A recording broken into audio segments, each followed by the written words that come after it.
नमस्कार दोस्तों। हमारे इस नए विश्लेषण में आपका बहुत बहुत स्वागत है। आज ना हम एक बेहद ही मजेदार, उलझी हुई और दिमाग घुमा देने वाली हॉरर कॉमेडी कहानी की गहराइयों में उतरने वाले हैं। हम बात कर रहे हैं भूत बंगला की। एक ऐसी कहानी जो पुराने श्राप, खौफनाक रहस्य और ऐसे ट्विस्ट से भरी है जो सच में रोंगटे खड़े कर देते हैं। तो बस तैयार हो जाइए, क्योंकि आज हम इस पूरी गुत्थी को परत दर परत सुलझाने वाले हैं। चलिए सीधे शुरू करते हैं। अब जरा सोचिए, अचानक खबर मिले कि किसी को विरासत में पूरे 500 करोड़ रुपए की संपत्ति और एक विशाल आलीशान महल मिला है। कोई भी खुशी से पागल हो जाएगा, है ना? लेकिन कहानी में एक बहुत बड़ा लेकिन है। ये विरासत अपने साथ एक बेहद अजीब और खौफनाक शर्त लेकर आती है। शर्त यह है कि मंगलपुर गांव के उस महल में भूल कर भी कभी भी कोई शादी नहीं होनी चाहिए। आखिर इस अजीब सी चेतावनी के पीछे का असली कारण क्या है? यही वो सबसे बड़ा रहस्य है जो इस पूरी कहानी की नींव रखता है। तो चलिए कहानी के पहले भाग यानी इस प्रेतवादित विरासत के पन्नों को पलटते हैं। देखिए, हमारी कहानी मुख्य रूप से लंदन में रहने वाले दो भाई बहनों अर्जुन और मीरा के इर्द गिर्द घूमती है। होता क्या है कि जब उनके दादा दुष्यंत आचार्य का निधन होता है तो उनकी सारी संपत्ति मीरा के नाम हो जाती है। अब चूंकि मीरा की शादी होने वाली थी तो अर्जुन फैसला करता है कि भाई ये ग्रैंड डेस्टिनेशन वेडिंग मंगलपुर के उसी पुश्तैनी महल में होगी। लेकिन जैसे ही अर्जुन तैयारियों के लिए उस पुराने वीरान पड़े महल में पहुंचता है, उसकी मुलाकात होती है महल के मैनेजर शांताराम से। शांताराम उसे एक ऐसी खौफनाक स्थानीय किंवदंती के बारे में बताता है जिससे सुनकर किसी के भी पसीने छूट जाएं। मंगलपुर का श्राप। वहां के लोगों का पक्का विश्वास था कि गांव में कदम रखने वाली किसी भी नई दुल्हन को एक शैतानी ताकत अगवा कर लेती है और उसके पूरे परिवार को बेरहमी से मार डालती है। और सच मानिए, इसी डर की वजह से सालों से वहां किसी ने शादी करने की हिम्मत तक नहीं की थी। अब आते हैं दूसरे भाग पर, मधुसुर की वो प्राचीन किंवदंती जो इस श्राप की असली जड़ है। शुरुआत में तो अर्जुन को लगता है कि ये सब सिर्फ अंधविश्वास है या शायद शांताराम उसे वहां से भगाना चाहता है। लेकिन असल में इस श्राप की जड़ें सदियों पुरानी हैं। कहा जाता है कि सदियों पहले एक असुर कन्या और देव पुरुष के मिलन से एक बच्चा हुआ था। उसे किसी ने नहीं अपनाया तो अंधकार के राजा ने उसे पाला। उसने घोर अंधेरे में भगवान शिव की तपस्या की और अपार शक्तियां हासिल करके वो बन गया वधुसुर, एक ऐसा खूंखार राक्षस जो सिर्फ अंधेरे में ही बाहर आ सकता था। अपनी ताकत के घमंड में उसने अमावस्या की काली रात को देवताओं पर ही हमला कर दिया। इस महाविनाश को रोकने के लिए भगवान विष्णु ने वृक्षिणी नाम की एक बेहद खूबसूरत अप्सरा को भेजा। वृक्षिणी ने एक चाल चली। उसने वधुसुर से शादी करने का नाटक किया और जैसे ही वो करीब आया, उसने बिजली की शक्ति से बने एक रहस्यमयी खंजर से उसे मार गिराया। वधुसुर तो मारा गया, लेकिन खेल यहां खत्म नहीं हुआ। उसका शरीर उसी जंगल में दफना दिया गया और बाद में कुछ काले जादूगरों ने उसकी आत्मा को फिर से जगाने के लिए वहां एक गुप्त मंदिर बना दिया। उन्हें रोकने के लिए पता है अप्सरा वृक्षिणी ने क्या किया? उसने हमेशा हमेशा के लिए एक पेड़ का रूप ले लिया। जी हां, वो कोई आम पेड़ नहीं है, वो एक रक्षक है जो आज भी उस अंधेरे जंगल में वधुसुर की कब्र पर कड़ा पहरा दे रहा है। और क्योंकि वधुसुर को एक दुल्हन ने धोखा दिया था ना, इसीलिए उसकी भटकती आत्मा हर नए दुल्हन की सबसे बड़ी दुश्मन बन गई। भाग 3 में देखते हैं कि इस श्रापित जगह पर शादी की डरावनी तैयारियां कैसे आगे बढ़ती हैं।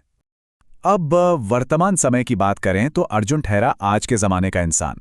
वो इन सारी पौराणिक चेतावनियों को बकवास समझकर सिरे से खारिज कर देता है और मीरा की शादी की तैयारी में जुट जाता है। लेकिन जल्द ही महल का माहौल बिगड़ने लगता है। अजीबोगरीब और डरावनी घटनाएं शुरू हो जाती हैं। पहले तो वहां काम करने वाले इलेक्ट्रिशियन बल्ली को एक रहस्यमयी काला साया अपने वश में कर लेता है। फिर पूरे महल में अचानक चमगादड़ों के झुंड मंडराने लगते हैं। और सबसे खतरनाक बात, वायरिंग चेक करते समय अर्जुन को इतनी जोर का इलेक्ट्रिक शॉक लगता है कि वो वहीं बेहोश हो जाता है। तब प्रिया नाम की एक अनजान लड़की अचानक वहां आती है और उसे सीपीआर देकर बचा लेती है। अर्जुन को लगता है कि चलो, एक हादसा था, टल गया। लेकिन मेरी मानिए, इस इलेक्ट्रिक शॉक वाले पॉइंट को अपने दिमाग में बिल्कुल लॉक कर लीजिए, क्योंकि आगे चलकर यही इस पूरी कहानी की चाबी बनने वाला है। खैर, महल में दहशत तब अपनी चरम सीमा पर पहुंच जाती है जब वो इलेक्ट्रिशियन बल्ली, जो अब पूरी तरह से उस शैतानी शक्ति के कब्जे में है, अर्जुन को घसीटते हुए जंगल के उसी गुप्त मंदिर तक ले जाता है और वहां जाकर एक बेहद खौफनाक आवाज में कहता है, मेरे मालिक वापस आएंगे।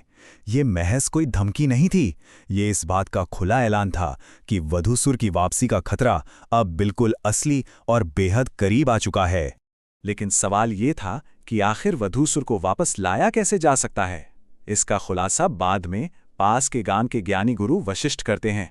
उन्होंने बताया कि ये कोई आम जादू नहीं, बल्कि 3 चरणों वाला एक खौफनाक तांत्रिक अनुष्ठान है। सबसे पहले एक खास मशीन है जिसमें पवित्र मंत्र बजते हैं और जो उस राक्षस को दबाए रखती है उसे उल्टा चलाना होगा। दूसरा कदम और सबसे भयानक, पर्याप्त काली ऊर्जा जुटाने के लिए 13 युवा दुल्हनों की बलि चढ़ानी होगी। और अंत में ये पूरी प्रक्रिया और 13वीं बलि पूर्णिमा की रात को ही पूरी होनी चाहिए। कहानी के चौथे भाग में अब उन गहरे पारिवारिक राजों से पर्दा उठता है जो सब कुछ पलट कर रख देंगे। अब यहां से कहानी में एक ऐसा जबरदस्त मोड़ आता है जिसकी किसी ने कल्पना भी नहीं की होगी। आचार्य परिवार के कुछ ऐसे काले सच सामने आते हैं जो पैरों तले जमीन खिसका देते हैं। ध्यान से सुनिए। अर्जुन जिसे अपना पिता वासुदेव मानता था, वो असल में उसका सगा पिता है ही नहीं। वासुदेव तो वह सच्चा रक्षक था जिसने अर्जुन और मीरा को उस काले जादू से बचाने के लिए लंदन ले जाकर पाला पोसा। तो फिर अर्जुन का असली पिता कौन है? वो है माधव। वही माधव जो यशोदा यानी अर्जुन की मां के प्यार में इस कदर पागल हो गया था कि उसे पाने की जिद में उसने उस पवित्र ऑडियो मशीन को उल्टा चला दिया और हमेशा के लिए वधूसुर का खूंखार गुलाम बन गया। महज एक इंसान की चलन ने उसे एक दरिंदे में बदल दिया था। और अगर आपको लगता है कि बस इतना ही सच था, तो रुकिए, सबसे बड़ा झटका तो अभी बाकी है। अर्जुन के दादा दुष्यंत आचार्य वो मरे ही नहीं थे। जी हां, उन्होंने अपने ही बेटे माधव को उस राक्षस के श्राप से आजाद कराने के लिए एक रूह कंपा देने वाली साजिश रची थी। 12 दुल्हनों की बलि तो पहले ही दी जा चुकी थी, उन्हें बस आखिरी 13वीं दुल्हन चाहिए थी। इसीलिए दुष्यंत ने अपनी मौत का झूठा नाटक किया और जानबूझकर सारी संपत्ति मीरा के नाम कर दी, ताकि 500 करोड़ के लालच में मीरा खुद मंगलपुर आए, वहां उसकी शादी हो और वे उसकी बलि देकर माधव को मुक्त कर सकें। शुरुआत में जो 500 करोड़ का लालच था ना, वो असल में मौत का बुलावा था। भाग 5 यानी अब बारी है उस खौफनाक क्लाइमैक्स की जहां सब कुछ दांव पर लगा है। जब ये भयानक सच अर्जुन और वासुदेव को पता चलता है तो वे तुरंत मीरा को बचाने दौड़ पड़ते हैं। उन्होंने बड़ी चालाकी से दिन में शादी की योजना बनाई थी ताकि राक्षस अंधेरे का फायदा न उठा सके। लेकिन दूल्हे के साथ आए एक अड़ियल और अंधविश्वासी ज्योतिषी ने जिद पकड़ ली और शादी रात में ही रखवा दी। अब जैसे ही रात में शादी की रस्में पूरी होती हैं, वो शैतानी बल्ली पूरे महल की बिजली काट देता है। घुप अंधेरे में राक्षस बन चुका माधव झपट्टा मारता है और मीरा को उठा ले जाता है। अर्जुन पागलों की तरह उसे खोजता है और तब पिछली मारी गई दुल्हनों की भटकती आत्माएं उसकी मदद करती हैं और उसे उस छिपे हुए मंदिर तक ले जाती हैं। इस बीच वासुदेव अपनी जान पर खेलकर उस पवित्र मंत्र वाली मशीन को फिर से सीधा चला देता है, जिससे उन राक्षसी ताकतों का असर थोड़ा कम होने लगता है। मंदिर में पहुंचते ही एक रोंगटे खड़े कर देने वाली लड़ाई छिड़ जाती है।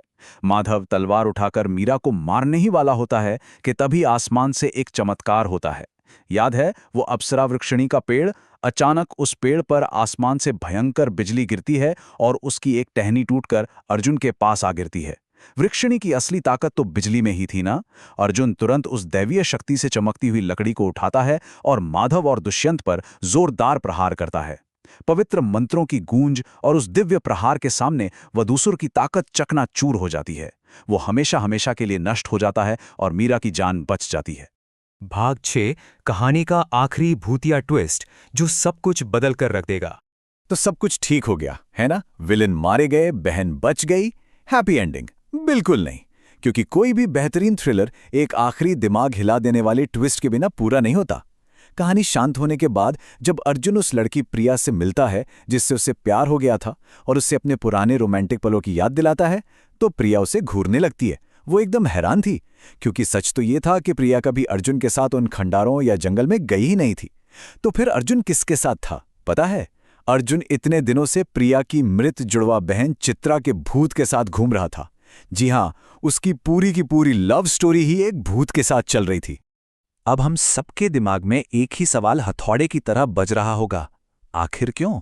इतने सारे लोगों के बीच सिर्फ अर्जुन ही इकलौता इंसान क्यों था जो उन मरी हुई दुल्हनों को देख सकता था, जो चित्रा के भूत के साथ रोमांस कर रहा था? ऐसी क्या खास बात थी अर्जुन में जो वो आत्माओं से जुड़ पा रहा था? चलिए फ्लैशबैक में चलते हैं। मैंने आपसे कहा था ना कि शुरुआत में अर्जुन को लगे उस भयानक इलेक्ट्रिक शॉक वाले पॉइंट को याद रखिएगा। यही वो राज है। जब वो हादसा हुआ था तो अर्जुन महज बेहोश नहीं हुआ था। दरअसल कुछ पलों के लिए उसकी मौत हो गई थी। उसका दिल धड़कना बंद हो गया था।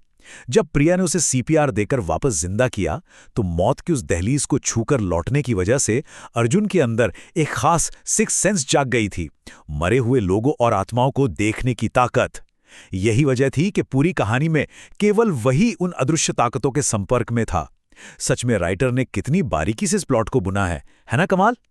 कहानी के बिल्कुल अंत में वक्त का पहिया 24 साल आगे घूमता है। हम देखते हैं कि अर्जुन कभी लंदन वापस गया ही नहीं, वो वहीं उसी मंगलपुर रेलवे स्टेशन पर रुक गया। आज बूढ़ा हो चुका अर्जुन हर साल वहां नियम से पूजा करता है। क्यों? ताकि वो अपने पिता माधव की श्रापित और भटकती आत्मा को पूरी तरह से मुक्ति दिला सके। ये एक बेहद भावुक कर देने वाला अंत है, जहां एक बेटा अपने पिता के गुनाहों का प्रायश्चित करने के लिए अपना पूरा जीवन वहीं खपा देता है। और इसी के साथ हमारे भूत बंगला की ये रहस्यमयी कहानी पूरी होती है। लेकिन जाने से पहले जरा इस बात पर गौर कीजिएगा, इस पूरी कहानी में असली खलनायक कौन था? क्या वो प्राचीन राक्षस वधूसुर था, या फिर माधव के अंदर पनपी वो अंधी इंसानी जलन जिसने एक हंसते खेलते परिवार को तबाह कर दिया? सच कहूं तो कभी-कभी हमारे अंदर बैठे राक्षस उन बाहर भटकते भूतों से कहीं ज्यादा खौफनाक होते हैं। इस पर एक बार जरूर विचार कीजिएगा। हमारे इस विश्लेषण के साथ जुड़ने के लिए आपका बहुत बहुत धन्यवाद। हम फिर मिलेंगे एक नए और रोमांचक रहस्य के साथ।